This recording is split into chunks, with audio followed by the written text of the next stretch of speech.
They were seriously late for breakfast. The smell of damp toast rose to greet them as they made their way down the back stairs, their shoes squeaking on the linoleum floor. Just as they reached the bottom, they heard a heavier tread ahead of them and saw the corduroy-suited figure of their deputy headmaster. He turned as they tried to slip past him. "Good morning, girls," he said brightly, checking the time on his watch. "You'd better hurry." His gaze rested on Delphine. "I would think about finding a less time-consuming hairstyle in the future, Delphine, if I were you." Sophie put her head down, stared hard at the floor, and tried to make herself invisible. She knew she could get past most teachers without them really noticing she was there. It was one of her most useful skills.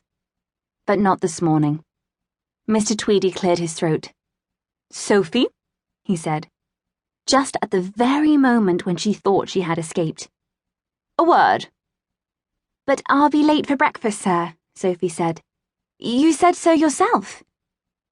"It won't take long. I'm sure the others can get you something." Delphine and Marianne took the hint and made a dash for the refectory, Delphine mouthing, "Sorry," as she went. Sophie tried to avoid Mr. Tweedy's concerned gaze. He didn't so much frown as crumple up his face when there was a problem. "It's the sweater, Sophie," he sighed. Sophie tried to rearrange the offending knitwear so that the holes weren't so apparent. "And your shoes," he continued. "Ballet shoes, the sort tied to your feet with ribbons, aren't on the uniform list, are they?" She shook her head.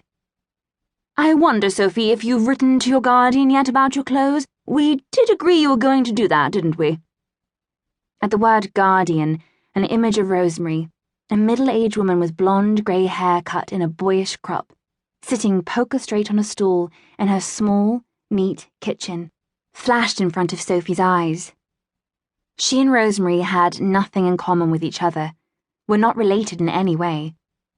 But rain, a borrowed car, her widowed father's tiredness, and an unexpected turn on a dark country road had all combined one night in a fatal cocktail to make Rosemary and Sophie lifelong companions.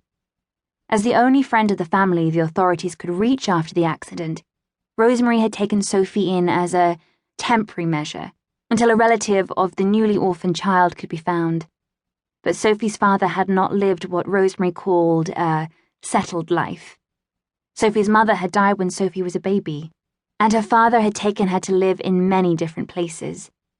He'd talk about magical journeys, about the next place they would go.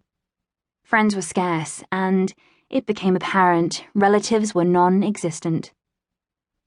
"Rosemary's very busy," Sophie said, putting a finger into one of the smaller holes in the sleeve of her sweater and hooking it over her fingernail in an attempt to hide it.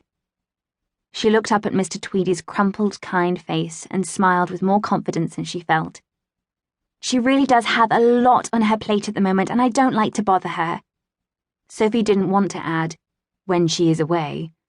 Better that the school didn't know just how much time Rosemary spent out of the country. It would only cause problems.